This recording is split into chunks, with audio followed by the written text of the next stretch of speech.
ఆ యొక్క ప్రార్థన ఉండదో విజయాలు ఉండవు. పాఠం చదివితేనేనండి మార్కులు వచ్చేది. పాఠం చదవకుండా మార్కులు రావాలంటే ఎక్కడి నుంచి వస్తాయి? సంసారం చేయకుండా పిల్లలు పుట్టాలంటే ఎట్లా పుడతారు? దేవుడు ఇస్తాడని చెప్పిందంట ఒక పిల్ల. దేవుడు ఇస్తాడు నిజమే. అన్న ప్రార్థన చేసింది దేవుడా ఇయ్యమని. మరి తర్వాత ఏం జరిగిందో చదువుకో ఆ వాక్యంలో. ఆమెను కూడెను, ఆ తర్వాత పుట్టాడు. అబ్రహాముకి పిల్లలు పుట్ల, ఆమెను కూడెను, పిల్లలు పుట్టారు. అంటే సృష్టి క్రమాన్ని నువ్వు మారుస్తావా? అంటే మరియకు పుట్టినట్టుగా పరిశుద్ధాత్మ ద్వారా నీ గర్భంలో వస్తారా? జకర్యాకు కూడా చెప్పారు బిడ్డ పుడతారని, కానీ వాళ్ళిద్దరూ కూడారు అని రాసింది. ప్రకృతి ధర్మాన్ని ఎప్పుడు కూడా బైబిల్లో కొట్టివేయలేదు. ప్రకృతి ధర్మమే ఆలోచన చేయవలసిందిగా బతిమలాడుతూ ఉన్నాం. ఇర్మియా గ్రంథములో 36వ అధ్యాయంలో 2వ వచనం, నీవు పుస్తకపు చుట్ట తీసుకొని నేను నీతో మాట్లాడిన దినము మొదలుకొని మొత్తం రాయి. నువ్వు రాసుకో ఇంట్లో కూర్చొని. నువ్వు ఎప్పుడు పుట్టావో నీకు తెలుసా? అసలు ఎక్కడ పుట్టావో తెలుసా? ఎన్ని గంటలకు పుట్టావో తెలుసా? రాసుకో. తప్పేముంది దాంట్లో? పుస్తకంలో రాసుకుంటే తప్ప? నీ గురించి నువ్వు రాసుకుంటే తప్ప? పేరు ఎప్పుడు పెట్టారో, ఎవరు పెట్టారో రాసుకో. మేమైతే హిందువులుగా ఉన్న రోజులలో మేము ఎన్ని గడియలకు పుట్టాము, ఎక్కడ పుట్టాము, ఏ నక్షత్రంలో పుట్టాము, ఏ రాశిలో పుట్టాము, ఆ రాశిని బట్టి మాకు మా పేరు ఎలా పెట్టాలి, దానికి ఒక రాశికి ఒక పేర్లు ఉంటాయి. దాని ప్రకారమే, ఆ నక్షత్ర ప్రకారమే పేర్లు పెడతారు. మాకు ఈ రోజున సేవకుడు మీకు పేర్లు పెట్టుండొచ్చు, చర్చికి తీసుకొచ్చి సేవకుడు పెట్టు. కానీ కొంతమంది చర్చికి తీసుకెళ్ళి సేవకుడికి ఏమని, అయ్యా మీరే పేరు పెట్టండి అంటల్లా. ఈ పేరు పెట్టండి అని మీరే నిర్ణయించుకొని భార్యాభర్తలు, అమ్మమ్మలు, తాతలు ఈ పేరు పెట్టండి పాస్టర్ గారు అంటే అది గొప్ప? చెప్పండి, అది గొప్ప? లేదా సేవకుడికి తలంపులకి ఏదైతే ఇచ్చాడో ఆ తలంపు ప్రకారం పెడితే గొప్ప? కానీ నువ్వు దేవుడికి స్థానం ఇవ్వవు. చర్చికైతే వస్తావు కానీ దేవుడికి స్థానం ఇవ్వవు. నీ చిత్తమే జరగాలి. చర్చిలో కూడా నువ్వు అనుకున్నట్టే పెట్టాలి పేరు, అంతే తప్ప అది నీ చిత్త ప్రకారమే జరుగుద్ది. కాబట్టి నీ చిత్త ప్రకారమే పెరుగుతారు. ఇక్కడ దేవుడి చిత్త ప్రకారం పెరగరు. మా పిల్లలిద్దరికీ కూడా మేము మొదట, అంటే నేను ఇంకా బాగా ప్రభులోనికి రాని దినాల్లో మా పాప పేరు మృదుల, మా అబ్బాయి పేరు అవినాష్. వాళ్ళిద్దరి పేర్లు అవి. ఫస్ట్ రికార్డులో ఉండేది అది. వాళ్ళు 2వ తరగతికి వచ్చేసరికి దేవుడు నాతో మాట్లాడి, నీ పిల్లలు నీ చిత్త ప్రకారం పెట్టుకున్న పేర్లు ఉండటానికి వీల్లేదు, నా చిత్త ప్రకారము వాళ్ళకి పేర్లు పెట్టు అన్నాడు. ఏం పేర్లు పెట్టమంటావు ప్రభు అని నెల రోజులు ప్రార్థన చేశానండి. ఇప్పటికే ఉన్నాయి, కావాలంటే మీరు చూడవచ్చు. ఆ రికార్డులు దాచిపెట్టాం. వాడు ప్రోగ్రెస్ కార్డులు ఉంటాయి కదా, అవి దాచిపెట్టాం. అప్పుడు ఉన్నటువంటి ఆ పేరు రెండిటికి ఏం పేర్లు పెట్టాలి? దేవుని ప్రేమిస్తున్న ప్రియబిడ్డలారా, దేవుడు చూపించిన పేరే, చెప్పిన పేరే వాళ్ళకి పెట్టడం జరిగింది. మేరీ జోన్స్, డేవిడ్ అని. మరి నీకు బుద్ధి ఏమన్నా వచ్చిందా? నువ్వు తెలియకేదో హిందువుల పేర్లు పెట్టావు. మరి దేవుడి దగ్గర అడిగావా? అసలు పాస్టర్ని అడిగావా? నువ్వు క్రైస్తవురాలు అని చెప్తావు పైకి. ఏం ఉపయోగం అండి? తండ్రి చిత్త ప్రకారము చేయువాడే నావాడు అంటున్నాడు దేవుడు. నీ ఇష్ట ప్రకారం చేసుకునేవాళ్ళు దేవుడికి ఇష్టమైన వారు కాదు. ఆమె చూడండి, చక్కగా చేతులు కట్టుకొని పిల్లలతో ఆటలాడుకుంటుందమ్మా, పిల్లలు నా ఒళ్ళో పడేయండి ఆడుకుంటుందా. ఆమెకు వాక్యం వద్దు. అందుకనే నేను పిల్లలు వస్తే ఏమవుతుందంటే పిల్లలకెళ్ళే చూస్తూ ఉంటాం, వాక్యం వినం. ఒక 2 గంటలు రాగి 2 పెట్టి కొట్టండి, ఏడుస్తారు, దెబ్బకు పడుకుంటారు. ఇక లేగవరు, 2 గంటల దాకా నిద్రలాగు. మీకేమో వాళ్ళతో ఆడుకోవాలని ఉంటుంది. సంఘానికి వస్తారు, బైబిల్ చూడరు. ఎందుకంటే జీవితం ప్రభువుకి ఇచ్చిన 2 గంటల సమయం కూడా దొంగిలించేటువంటి నీకు మేలు ఎక్కడి నుంచి జరుగుతుంది చెప్పండి? కఠినంగానే ఉంటాయి నా మాటలు, ఎందుకంటే దేవుడు కూడా కఠినంగా చెప్తున్నాడు. ఏమని? నా చిత్తము చేసేవాడే నాకు పాత్రుడు, అంతేగాని మీ చిత్తం చేసుకునేవాళ్ళు నాకు పాత్రులు కాదు. నెహెమ్యా గ్రంథం 10వ అధ్యాయం 36వ వచనం. నెహెమ్యా గ్రంథం 10:36. మా కుమారులలో జ్యేష్ఠపుత్రులు మా పశువులలో తొలిచూరులను ధర్మశాస్త్ర గ్రంథమందు వాయబడినట్టు మా మందలలో తొలిచూరులను మన దేవుని మందిరములో సేవ చేయు యాజకుల యొద్దకు మేము తీసుకొని వచ్చినట్లుగా నిర్ణయించాం. ఎలాగంటే అండి, ధర్మశాస్త్ర గ్రంథమందు వ్రాయబడినట్టు తీసుకొస్తున్నాం మేము. ఎవరినంట? చూడండి, రాయబడింది ఏమండి? మా కుమారులలో జ్యేష్ఠపుత్రులు. ఏరండి? ఎక్కడొస్తున్నారు? ఏరి జ్యేష్ఠపుత్రులు ఏరి సంఘంలో? వాక్యం ఎప్పటి నుంచో మా పెళ్ళి కూడా అండి క్రిస్టియన్ మ్యారేజ్. మరి క్రిస్టియన్ మ్యారేజ్ అయితే నీ కొడుకులు ఎక్కడ ఉన్నారు?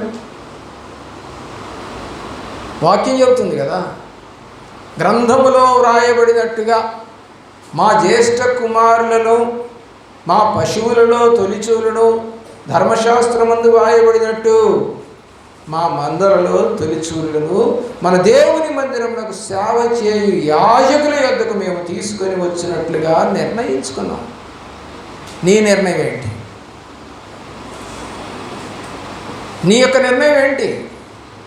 ప్రభువారు చెప్తున్నారు, నా తండ్రి నిర్ణయం ఏంటంటే భూలోకానికి వచ్చి ఒక కన్యక గర్భమును పుట్టి ఆయన చెప్పినట్టుగా చేసి తన పనిని తుదముట్టించాలని ఈ లోకానికి వచ్చానని ప్రభువారు చెప్పారు. అమ్మ ఏం వద్దు, నువ్వు వింటే చాలు, నువ్వు వాక్యం తీయడానికి నీకు కుదరదు. ఎందుకంటే వాక్యమే వినవు కదా, మైకులు ఎంత గట్టిగా చెప్పినా వినవు. నువ్వు ఏది గుసగుసలాడినట్టుగా పక్కన వాళ్ళని అడుగుతుంటావు. ఇప్పుడు మత్తయి సువార్త 26వ అధ్యాయము 24వ వచనం, 26, 24. మనుష్య కుమారుని గూర్చి వ్రాయబడిన ప్రకారము ఆయన పోవచ్చున్నాడు. చనిపోవటం కూడా రాసేసారంట. ఏమండి? మనుష్య కుమారుడిని గూర్చి వ్రాయబడిన ప్రకారం ఎక్కడ రాశారు? యెషయా గ్రంథం 53లో రాశారు. ఆయన పుడతాడు, దేవుని ప్రేమిస్తున్న ప్రియబిడ్డలారా, అలాగే ఆయన్ని చంపేస్తారు, ఆయన మరి ధనవంతుని సమాధిలో పెట్టబడతారు, తిరిగి లేస్తాడు. ఆయన గ్రంథపు చుట్టలో వ్రాయబడినట్టుగా నేను వచ్చాను, అలాగనే పోతున్నాను. ఎవరి చేత మనుష్య కుమారుడు అప్పగించబడుచున్నాడో ఆ మనుష్యునికి శ్రమ, ఆ మనుష్యుడు పుట్టి ఉండని ఎడల వానికి మేలు. ఎక్కడ పుట్టాలి? క్రీస్తులో. నువ్వు పుట్టకుండా ఉంటే బాగుండేది, అంటే రక్షణ తీసుకోకుండా ఉంటే బాగుండేది. నీ చెడ్డ పనులు చేయడానికి ఇష్టపడుతున్నటువంటి నీ మనసుకి నువ్వు పుట్టకుండా ఉంటే బాగుండేది. ప్రభువు నా రక్షకుడు, నేను ఆయన అంగీకరిస్తున్నానని చెప్తావు పక్కన, కానీ నీ ఇష్టం వచ్చినట్టుగానే నడుస్తావు. బైబిల్ అలా చెప్పదు. దేవుడు ఎలా వచ్చాడు ఈ లోకానికి, ఏం చెయ్యాలో నిర్ణయించారు కాబట్టి ఆ నిర్ణయం ప్రకారమే ఆయన చేస్తూ ఉన్నాడు. అలాగే మార్క్స్ వార్త 14:21లో 14వ అధ్యాయం 21లో నిజముగా మనుష్య కుమారుడు ఆయన గూర్చి వ్రాయబడినట్లు పోవుచున్నాడు, అయితే ఎవని చేత మనుష్య కుమారుడు అప్పగించబడతాడో ఆ మనుష్యునికి శ్రమ. నిన్ను ఎవరు అడ్డగిస్తున్నారు? మందిరానికి రావటానికి నిన్ను ఎవరు అడ్డగించారు? ఒకవేళ ఎవడైనా అట్లా అడ్డగిస్తే ఏంటంటే వాడికి శ్రమ. అత్త కావచ్చు, అమ్మ కావచ్చు, అన్న కావచ్చు, బాబాయ్ కావచ్చు, మామయ్య కావచ్చు, ఎవరైనా కావచ్చు, ఎవరైనా మందిరానికి రావటానికి నిన్ను అడ్డగిస్తే వాళ్ళకి శ్రమే. బాగా గుర్తుపెట్టుకోండి. ఆ శ్రమలు వాళ్ళు అనుభవించక తప్పదు. వాళ్ళ కళ్ళ ముందే వాళ్ళు కడతేరిపోవటం కూడా చూస్తారు, అంటే చనిపోవటం కూడా చూస్తారు. దానికి ఉదాహరణ ఇస్కరియోతు యూదా. దేవుడు చెప్పినట్టు అతను చేయలేదు. ఉదాహరణ కూడా ఉన్నాయి బైబిల్లో. ఎవరండి అట్లాగుందంటే ఇస్కరియోతు యూదా దేవుడు చెప్పినట్టు చేయలేదు. వాడు పుట్టకుండా ఉంటే మేలు అంటున్నాడు దేవుడు. నన్ను అప్పగించేవాడు పుట్టకుండా ఉంటే మేలు. ఎందుకండి రక్షణలో తీసుకున్నామని తీతుకు రాసిన పత్రిక 3వ అధ్యాయంలో మేము పునర్జన్మ సంబంధమైన స్నానము చేసి వచ్చాం. అవునా? పునర్జన్మ ఉందే నీకు? పైకేనా సంఘంలో కనపడితే పునర్జన్మ వచ్చినట్ట? మనసు మారి నూతనమైతేనే. మనసు మారకుండా నూతనం కాకపోతే నీది పునర్జన్మ సంబంధమైన స్నానమే కాదు. చదవండి తీతుకు రాసిన పత్రికలో 3వ అధ్యాయంలో మొదటి నుంచి కూడా పూర్వము మనము దూషకులము. చదవాలి త్వరగా చదువు.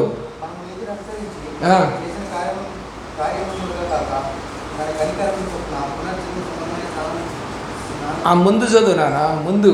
పూర్వము మనము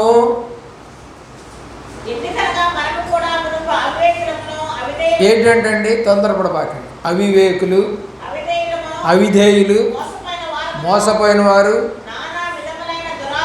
దురాశలు, భోగములు, దాసులమై ఉండి దుష్టత్వమందు, అసూయందు. ఎలాంటి వాళ్ళంట? అసహ్యులమై, ద్వేషించుకుంటూ.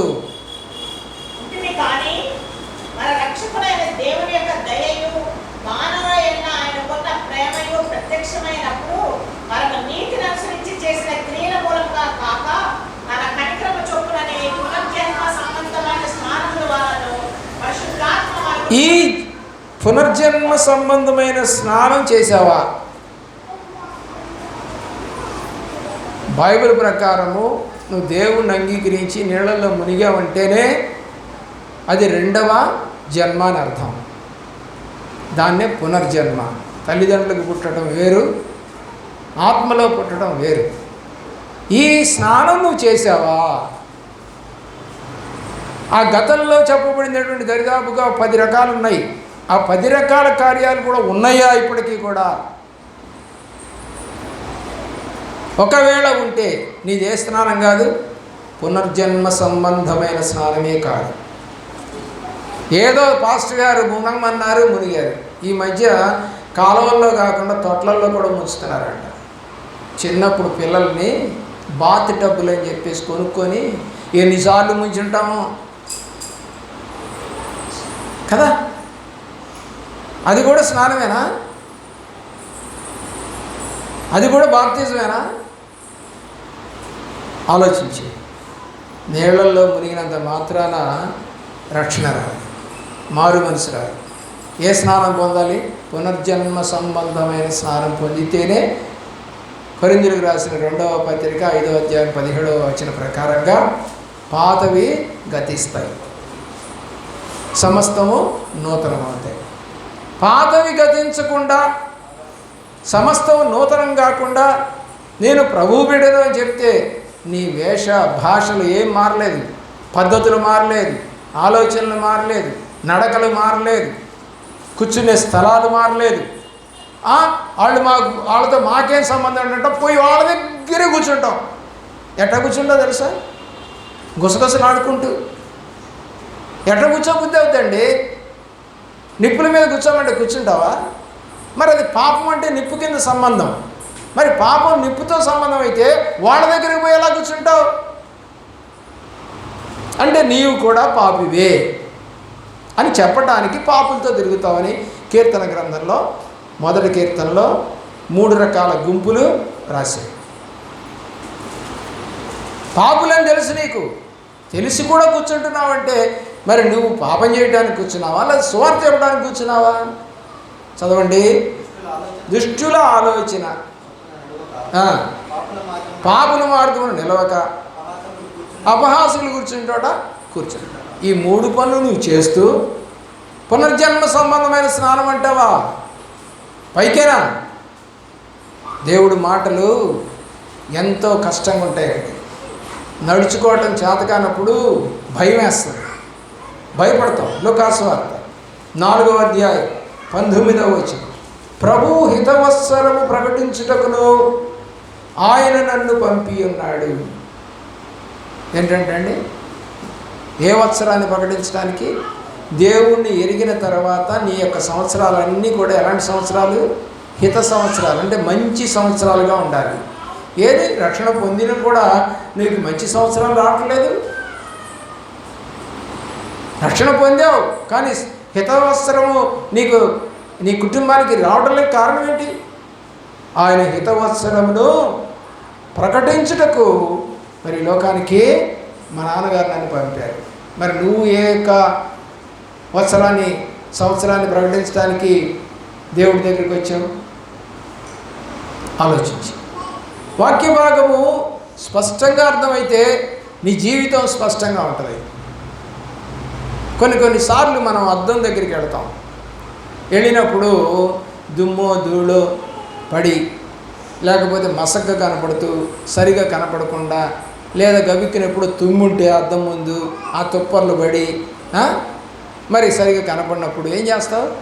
మంచి క్లాత్ తీసుకొని ఏమంటే ఒక వాటర్ తీసుకొని స్ప్రే తీసుకొని కొట్టి నీట్గా తుడిచి, అబ్బా నేను ఎట్టుకున్నాను అని చూడవు. ఎప్పుడు? అద్దం క్లీన్గా ఉన్నప్పుడు.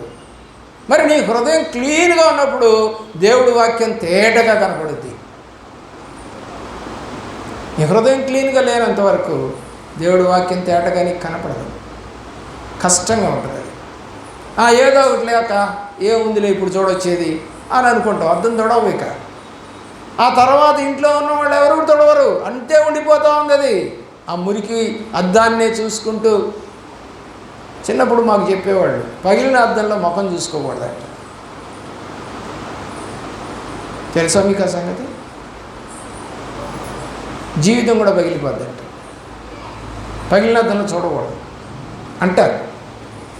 నేనైతే అది ప్రభువుని ఎరిగిన తర్వాత నమ్మలేదు. ఏ అద్దంలో చూసుకుంటే మనకేంటి? ఆయన తన 12 మంది 18వ అధ్యాయము లూకాసు వార్త 31వ వచనం 18. ఆయన తన 12 మంది శిష్యులను పిలిచి, ఇదిగో యెరూషలేమునకు వెళుచున్నాం, మనుష్య కుమారుని గురించి ప్రవక్తల చేత వ్రాయబడిన మాటలన్నీ నెరవేర్చబడి. ఇది చంపబోయే సందర్భం. ఇందాకటిది పుట్టబోయే సందర్భం. రెండవది మధ్యలో ఏం చేయాలో చెప్పిన సందర్భం. పుట్టే సందర్భం, తండ్రి ఏం చెప్పాడో నెరవేర్చే సందర్భం. మూడోది ఇప్పుడు అంతం గురించి మాట్లాడుతున్నాడు, తన యొక్క మరణం గురించి. ఏమంటున్నాడండి ఆ మాటలో? యెరూషలేముకి వెళుతున్నాం మనం. ఇదంతా రాసేశారు ముందే. మనిషి కుమారుని గురించి ప్రవక్తల చేత వ్రాయబడిన మాటలన్నీ నెరవేర్చబడాలి. నీ జీవితంలో ఎలాంటి మార్పు ఉందో నాకైతే తెలియదు. ఒకసారి ఆలోచించు, ఒకసారి దేవుడి వైపు చూడు. 22వ అధ్యాయం చూడండి, 37వ వచనం. 22వ అధ్యాయము 37వ వచనం చూడండి. లూకాసు వార్త. అది కూడా రాశారు. ఎక్కడ ఆయన్ని సిలువ వేస్తారంటే అక్రమకారులతో, అంటే విరోధముగా, సమాజానికి కష్టముగా నష్టముగా ఉన్నటువంటి వాళ్ళ మధ్య అతన్ని సిలువేస్తారు. చదవండి 24వ అధ్యాయం 44వ వచనం. 24వ అధ్యాయం 44వ వచనం.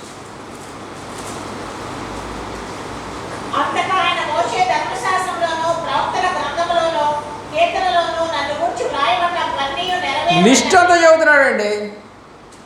ఎక్కడంటండి? ధర్మశాస్త్రంలో, ప్రవక్తల గ్రంథాల్లో, కీర్తనల్లో నా గురించి ఉంది. అమ్మ నిద్రబాబు భక్తాయి. ఇదేం దరిద్రం మాకు అర్థం కాదు. చర్చికి వస్తే నిద్రలు వస్తాయి మీకు. బయట అయితే ఎంతసేపు కూర్చొని మాట్లాడుతున్నారో మేము చూస్తూనే ఉంటాం అక్కడ. అప్పుడు నిద్రలు రావు. మందిరంకి వస్తే చాలు నిద్రలు వస్తున్నాయి. సాతాను పట్టేసింది. వాక్యం విననీయకుండా చేస్తూ ఉంది, ముసిగేస్తూ ఉంది. సాతాను ముసిగేసేస్తూ ఉంది. ఆలోచించండి.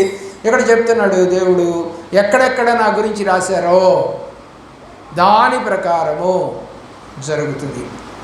ప్రియులారా, యోహాను రాసిన సువార్త 15వ అధ్యాయం 25వ వచనానికి నేను వస్తా ఉన్నాను. అయితే నిర్హేతుకముగా ద్వేషించిన ఏంటంట? ముందుగానే ఆయన ద్వేషిస్తారని ధర్మశాస్త్ర గ్రంథములో వాక్యము నెరవేరినట్లు ఇలా జరుగుతుంది. ముందుగా రాసేసారు నా గురించి అన్నీ. మనం ఏదో అనుకుంటున్నాం, యేసు ప్రభు 2000 సంవత్సరాల క్రితం పుట్టాడు, పండగ చేద్దాం. నేను నిన్న చెప్పాను, క్రిస్మస్ లేదు, చెట్టు లేదు, స్టారు లేదు, తాత లేడు, ప్రియులరా, అలాగే కానుకలు లేవు. ఏమండి, మీరు క్రిస్మస్కి ఎప్పుడన్నా కానుకలు తెచ్చారా? చెప్పండి. ఎప్పుడన్నా మందిరానికి కానుకలు తెచ్చారా? ఏ కానుకలండి? 10 రూపాయలు చినిగిపోయిన నోట్లు కావు, బంగారం, చెప్పండి, సాంబ్రాణి, బోళం, ప్రశస్తమైనవి 3 కూడా. ఏమండి, గోల్డా, అమ్మో ఇప్పుడు 10,000 ఉంది సార్ గ్రాము, ఎక్కడ కుదిరింది? మరి పోనీ గ్రాము తక్కువ రేటు ఉన్నప్పుడు అని తెచ్చావా? పాస్టర్ గారికి ఏమైనా ఉంగరం పెట్టావా? పాస్టర్ గారికి పెట్టావా? పాస్టర్ గారికి కొడుకు పెట్టావా? కూతురికి పెట్టావా? ఎవరికి పెట్టా? కానుకల పండగ కదా ఇది. కానుకలు తీసుకొచ్చారు కదా ప్రభు వారి దగ్గరికి. మరి నువ్వేం తెస్తున్నావు? నువ్వేమి ఇస్తున్నావు? దేవుడు అంటున్నాడు, అవన్నీ అవసరం లేదు. సామెతల గ్రంథంలో అంటాడు, నా కుమారుడా నీ హృదయము నాకి, నా మాటలు ఇంపుగా ఉండని. ఎలా ఉండాలంట? చెప్పండి, చెప్పండి. హృదయము ఆయనకి ఇచ్చారు. నీ హృదయం ఎక్కడుంది? ఇప్పుడు కొట్టకలాడుతూ ఉంటుంది కొంతమంది హృదయం. దేని గురించి? సీరియల్స్ గురించి కదా. చాలామందికి ఈ పిచ్చి పట్టిందండి బాగా. సినిమాల పిచ్చి, యూట్యూబ్ల పిచ్చి, ఇన్స్టాగ్రామ్ల పిచ్చి, ఏమండి, ఫేస్బుక్లో పిచ్చి పట్టి, ఒక అమ్మాయి గట్టు మీద నిల్చొని అదిగో బ్రిడ్జ్ వచ్చేటట్టు ఉంటుంది అందంట. ఆ పిల్ల అందంట కొంచెం ఇటు జరుగు అందంట. ఈ పిల్ల ఇట్ట వంగిందంట, అంతే పడిపోయింది. ఎట్ట దిగాలంట ఆమెకి? ఇట్టా దిగాలంట. పొట్టు దిగు. నీ వంకర బుద్ధి, నీ వంకరాశాలు. దేవుళ్ళో యేస్కేలు గ్రంథం 3వ అధ్యాయంలో దేవుడు ఎలాగన్నాడు యేస్కేలుతోటి, నువ్వు బాగుగా నిలబడు, నేను నీతో మాట్లాడతాను. ఎలాగంట? దేవుడు చెప్తున్నాడు, నువ్వు బాగుగా నిలబడితే నీతో నేను మాట్లాడతాను. 2వ అధ్యాయంలో కూడా కనపడుతుంది. కాబట్టి వాక్యాన్ని నువ్వు గ్రహించవలసిన ఆత్మ నీకు ఉంది ప్రియుల. దేవుని యొక్క ప్రేమలో మరి ఆ యొక్క గ్రంథంలో రాయబడినది ప్రవచనం. ఏమండి? ప్రవచనం. యెషయా గ్రంథం 9:6, 7:14, మీకా 5:2, ఆదికాండం 49:10 ఏమని రాసింది?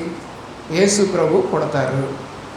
దానియేలు గ్రంథంలో అభిషిక్తుడు వస్తాడు, ఆయన కొట్టి చంపుతారు, ఆయన మీద రాజ్యభారం ఉంటుంది, తన ప్రజలను ఆయనే రక్షిస్తాడు అని రాస్తుంది.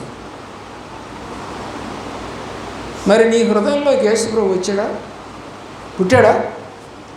మీ ఇంట్లో బాలేసుని పెట్టుకున్నావేమో, లైటింగ్ స్టార్ పెట్టుకున్నావేమో, పలా వండుకుంటావేమో, కొత్త గుడ్డలు చేసుకుంటావేమో, ఇల్లు శుభ్రపరుచుకుంటావేమో, కానీ నీ హృదయం శుభ్రపరచుకోగా.